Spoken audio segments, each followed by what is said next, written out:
This is Fresh Thinking with Optiro, the podcast where we share ideas from the world of mining and how they apply in industry today.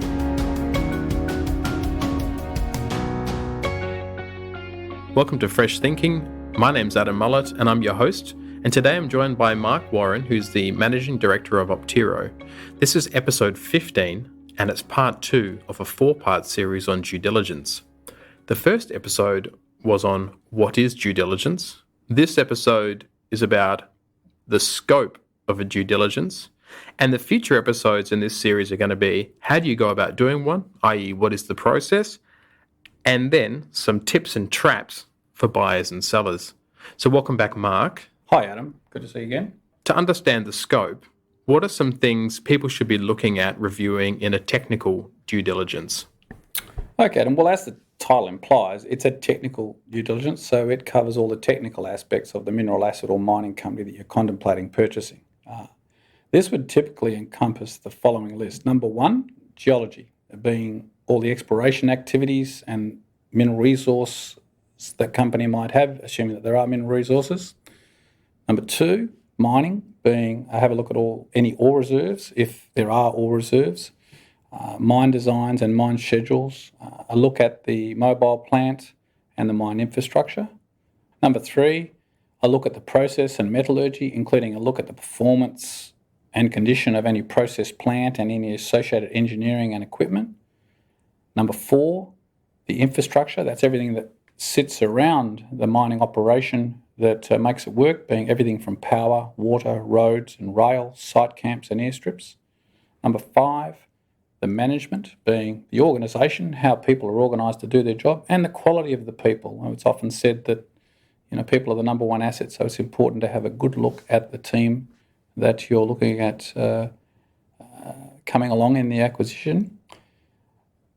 Number 6, a review of costs, and that includes a review of any life of mine and financial models to arrive at a value for the asset or the company.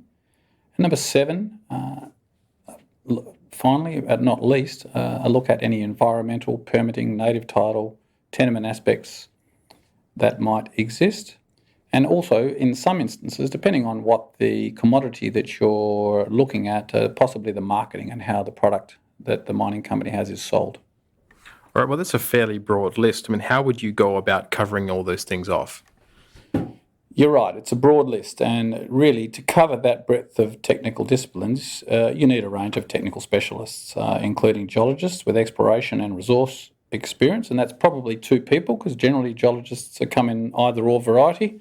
Mining engineers, metallurgists, mineral processing, mechanical, possibly even civil and electrical engineers in some instances, environmental specialists and title specialists, and all of those people hopefully have some commercial experience across the team, or you blend that across with some people with some commercial expertise. It's also important to have good project management. I can't stress that enough. By their nature, these due diligence exercises are generally part of a sale and purchase process that's under time constraints. It's always important to move fast for a number of reasons, such as keeping the potential transaction confidential. The longer it goes, the more chance of the secret nature of the transaction becoming public. And the second thing, of course, is the old saying, a slow deal is no deal. To keep the deal momentum going, you want to keep the due diligence period to as short as you possibly can. So that's where project management can really help you. It's essential to keep the deal moving and keep all the people focused such that those wide range of technical specialists share information and work well together, so that they share the lessons one learns and how it applies to the next person. The project manager could be someone that you have in your own client team, one of your executives, or it could be appointed as part of an external group of consultants. Whoever it is, they should manage across the whole team, not just your own company, but the external people as well, so that everybody works well together as a team. They should also work together and tie in with your legal and financial people. So the board's going to want to know what's going on. How do I report the results of the due diligence to them? Good question, Adam. First thing, take people along for the journey, not just the board, but the executives within the company and all involved. A good due diligence should have some regular milestones and whole points where you have meetings where people can get involved with the due diligence team, and that DD team can give feedback about what they've learnt so far, and then go around in a bit of iterative loop such that the board members can ask questions, or if the board members don't get involved, your executive asks questions about what we've learnt so that they can feed that back, and then it might change the course of the DD as it progresses, which is really valuable.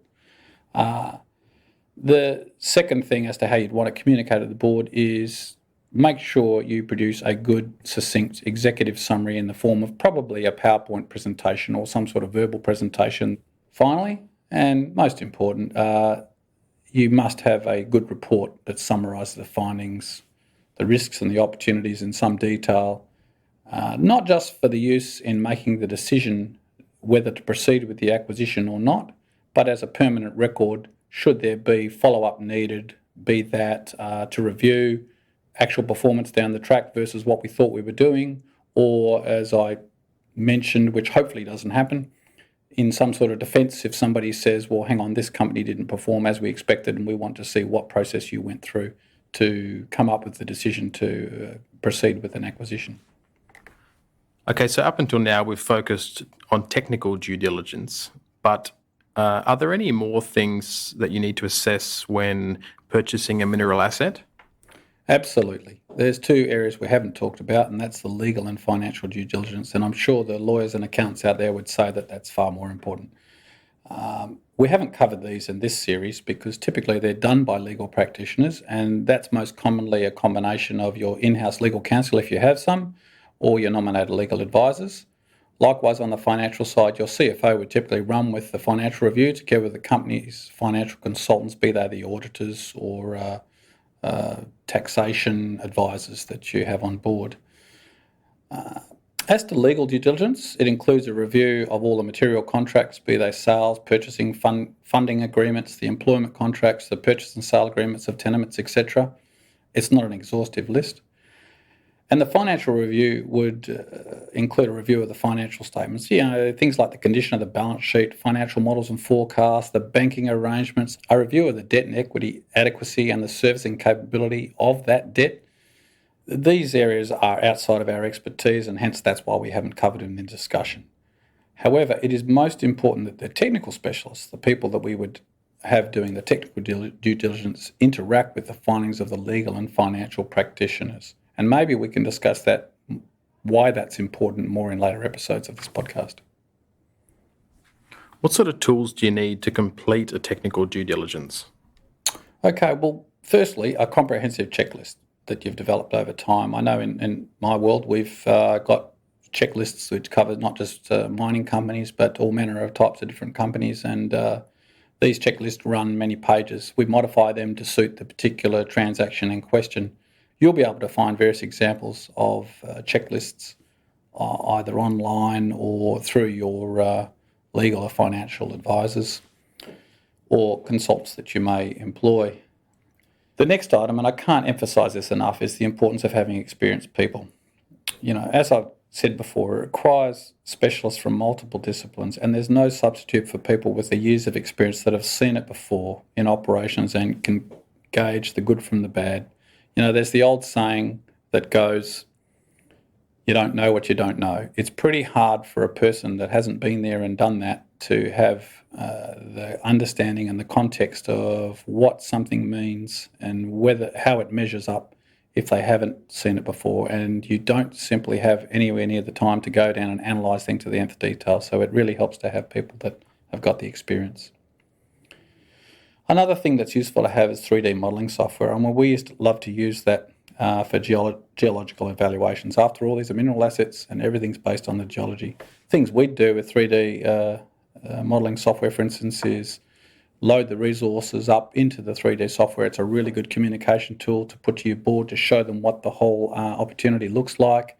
You can load in drill data, and we can do an independent assessment to see whether those people that have estimated the mineral resource have done it well, and does it represent the drill data, and does it represent grade continuity, and what does the quality of the resource look like. Another tool useful to have is resource estimation software, any one of the well-known packages around, and we use that to test some of the resource models that are given from first principles, just to see that the estimation process is valid. A further tool is mining and cost analysis software. So, if it's an open pit, you typically check the whittle shells that are either in existence, or you create a shell and just have a quick look and see whether the economics stack up in that regard, and that the scheduling has been done accurate and the scheduling is achievable, because the scheduling at the end of the day drives the mine inventory, and that's going to drive the value of what you're buying. And then finally, research tools, things such as Standard & Poor's Mine Intelligence database. We use that quite a lot ourselves, and that's useful to you when you're doing a due diligence. At the end of the day, you are purchasing something that you want to get relative value for. If it's, for instance, a gold asset, we would do comparatives using some of the tools on that, whereas we would look at recent transactions and how much people paid in the transaction value per ounce of gold. Or for companies that are listed, we'd look at, for similar, companies in their similar stage of their development cycle, so that you're comparing apples with apples, we would look at the enterprise value per resource ounce as well. And likewise for other commodities, it wouldn't be per ounce, it'd be per tonne or some other things. So, there's lots of research tools that are out there that are useful to use as well. So I guess this is where the experience comes in, but does each DD look the same, or does the scope vary from project to project? Yeah, look, as you could probably guess, it varies quite a bit. What you undertake in a DD will depend on what you're looking at. Some of the things to consider, and obviously you want to sort these out when you're scoping the DD in the first place, and that will drive the scope of the DD are, is it an exploration asset or an operating mine? Clearly, one is a lot different focus and simpler to look at than the other. The operating mine, there's a lot more moving parts, pardon the pun, that you're going to have a check out. Is the company you're looking at, if it's a company, or is it a single operation or is it a multi-operation asset? Speaking of whether the company you're looking at, maybe you're not looking at the company, maybe you're looking at just buying the asset, or you're buying the entity. That also impacts the DD. Mostly on the legal side, I might say. If you're buying an entity, of course, you're buying all the liabilities that come with the company structure. So there's quite a bit more to do on the legal side when you're buying an entity acquisition. The next thing that will define the scope and how much you do, of course, is how material it is to you. So it's not so much about the asset, it's about your size relative to the asset you're buying. Clearly, if it's less material to you, you can afford to take a more, shall I say, cavalier look at, or a lighter touch look at the asset, and still be within your risk framework. And finally, I'd say the thing that drives the scope and the time a lot is it one of these assets that you can get a look at by doing a quick desktop review, just by looking at the data they provide you, or is it a detailed technical review that's needed with site visits? All right, well, I think that's a really good overview of the scope of a DD. In the next episode of this 4-part series, we're going to be talking about the process of doing a DD, so the steps and how long it takes. So thanks for joining me, Mark, on Fresh Thinking. If you'd like to hear more episodes, head to optiro.com, or you can subscribe on all the services that you know, like Google Podcasts, Apple Podcasts, Spotify, and Stitcher.